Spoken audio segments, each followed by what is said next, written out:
জানেন, কারণ আমার ছেলের সময় যারা যাচ্ছে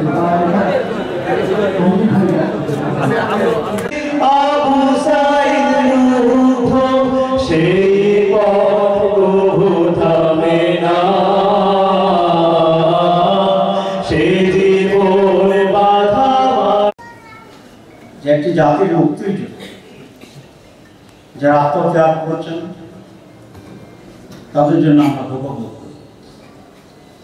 মানুষ দুটি কারণে জীবন দিতে পারে, একটি হচ্ছে ধর্মীয় কারণে, আর একটা হচ্ছে দেশের স্বাধীনতার জন্য। এখানে ধর্মীয় এবং স্বাধীনতা দুটো একাকার হয়ে জুলাই আগস্ট বিপ্লব হয়েছে। সেই জন্যে ইতিহাস যারা ত্যাগ করেছেন তাদের নাম উল্লেখ থাকবে। এদেশের মানুষ দীর্ঘ সময় ধরে তাদেরকে স্মরণ করবে। শহীদের আত্মীয়রা যখন কাঁদে, মায়েরা যখন কাঁদে, বাংলাদেশ কাঁদে।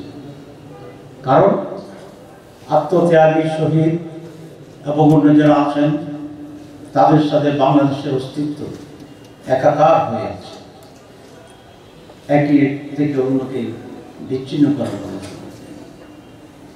আমরা ইতিহাস জানি, 52-তে এদেশের এরকম সাহসী সন্তানেরা জীবন দিয়ে বাঁচার অধিকার তারা প্রতিষ্ঠা করেছে। কিন্তু মূল রাজনীতি সেই সাংস্কৃতিক এবং ভাষার অর্জনকে তারা নস্যাৎ করে দিয়েছিল। তমদ্দুন মজলিসে সেটা শুরু করেছিল, এটা যে হাইজেক করেছে দুষ্ট রাজনীতি। 71 সালে একটি বিশাল ত্যাগের মাধ্যমে স্বাধীনতার যুদ্ধ হয়ে আমরা স্বাধীন হয়েছিলাম, সফল হয়েছিলাম। কিন্তু পরবর্তী পর্যায়ে যে রাজনৈতিক নেতৃত্ব তারা মানুষের ত্যাগের যে স্পিরিট ছিল, যে লক্ষ্য ছিল, সেখান থেকে সরে গিয়ে সেই স্বাধীনতাকেও তারা হাইজেক করেছিল, লুণ্ঠন করেছিল। আবার 2024-এর 5 অগস্টের যে বিপ্লব, জাতীয় চেতনার যে বহিঃপ্রকাশ, সেটিকে আজকে আবার নতুন করে ভিন্ন খাতে নিয়ে যাওয়ার জন্য, হাইজেক করার জন্য, লুণ্ঠনের জন্য, নস্যাৎ করার জন্য একই প্রশ্ন। এই সকল কিছুর পিছনে একটি ভুল রাজনীতি এবং ভুল নেতৃত্বই দায়ী। এখানে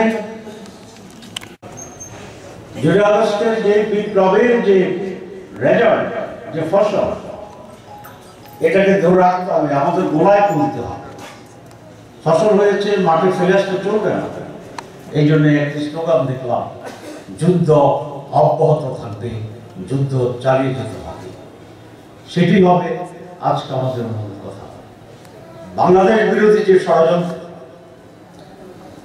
ন্যায়ের ক্ষমতার যে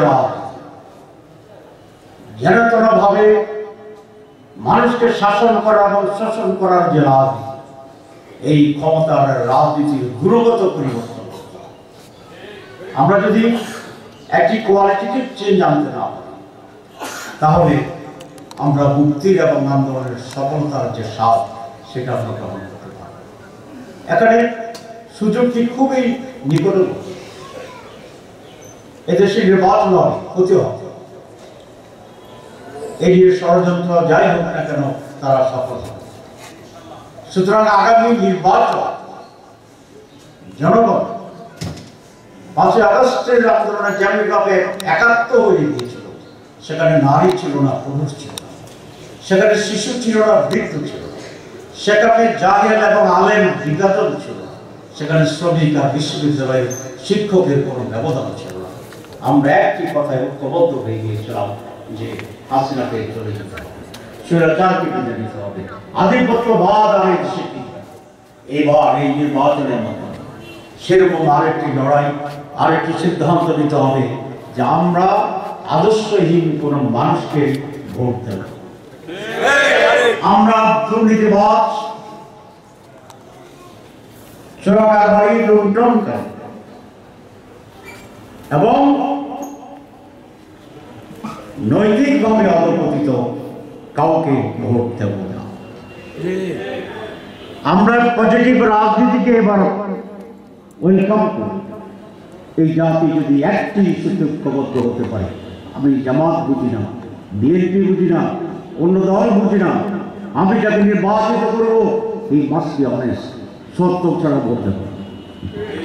জামাতের ক্যান্ডিডেট সৎ নয়, ভোট দেবেন না। বিএনপি ক্যান্ডিডেট সৎ নয়, ভোট দিবেন না। অন্য দলের ক্যান্ডিডেট সৎ নয়, ভোট দিবেন না।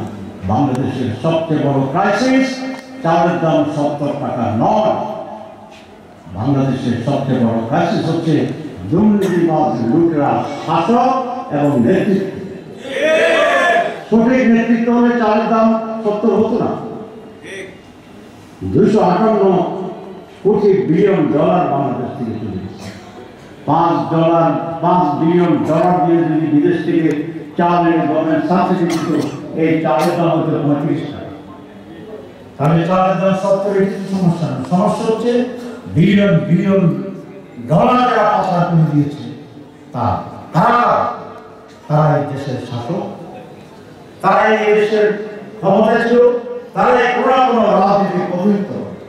সুতরাং সে অসৎ এবং পচা রাজনীতিকে খতম করে দেওয়াই হচ্ছে আগামী দিনের এই জনগণের দায়িত্ব এবং চ্যালেঞ্জ। আমি আপনারা জানেন আজকের যে অনুষ্ঠানটি এটি ঢাকা প্রেস ক্লাবে আমেরিকা মন্ত্রণ উদ্বোধন করবেন এবং সেটাকে সম্প্রসারিত করার জন্য সারা বাংলাদেশের বিভিন্ন শহরগুলোতে আমরা একসাথে এই প্রোগ্রামগুলো আলোচনা করছি। 11:30 সেটা শুরু হবে, আমার মনে হয় প্রায় 11:30 এখন বাজবে। সুতরাং আমি আর বক্তব্য দীর্ঘায়িত না করে আপনারা উপস্থিত হয়েছেন, ধন্যবাদ। শহীদদের যে পরিবার আছে তাদেরকে যথাযথ মর্যাদা শুধু নয়, তাদের অধিকার এবং তাদেরকে পুনর্বাসনের দায়িত্ব সরকারকে নিতে হবে।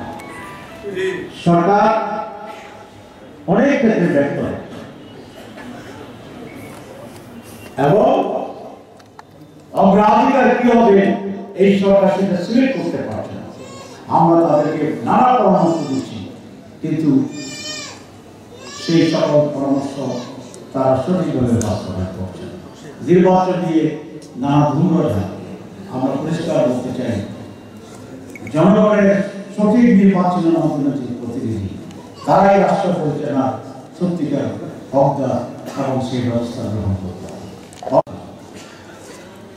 এই জন্য নানাবিধ নির্বাচনকে বিলম্ব করার প্রচেষ্টা একটি দেশবিরোধী এবং চেতনা বিরোধী একটা তৎপরতা হিসাবে এই জাতি গ্রহণ করে। তবে নির্বাচনকে সুস্থ করার জন্য, জনগণ পরিবর্তন আনার জন্য কতিপয় সংস্কারের প্রয়োজন এবং ইসলামী পক্ষ থেকে আমরা নানা সংস্কারের প্রস্তাব দিয়েছি। সেগুলো দ্রুত সম্পূর্ণ করে ন্যায়ের যতটুকু সময় প্রয়োজন এর ভিতরে একটি সুষ্ঠু নির্বাচন দিতে হবে এবং সেই নির্বাচনে এবার বাংলাদেশের মানুষ একটি সঠিক সিদ্ধান্ত নেবে। মানুষের প্রতি জামাত ইসলামের আস্থা আছে। ইনশাআল্লাহ একটি পরিবর্তিত, সমৃদ্ধ, পজিটিভ বাংলাদেশ এই দেশের মানুষ আগামী দিনে নির্মাণ করবে। এই প্রত্যাশা রেখে আমি এখানে সবাইকে ধন্যবাদ জানিয়ে বক্তব্য দিচ্ছি। আল্লাহ শহীদ পরিবারকে শহীদ স্মারক করে দিচ্ছেন আজকের অনুষ্ঠানের সম্মানিত প্রধান অতিথি কুমিল্লার গণমানুষের নেতা, ইসলামী আন্দোলনের প্রাণপুরুষ জননেতা ডক্টর সৈয়দ মোহাম্মদ তাহের।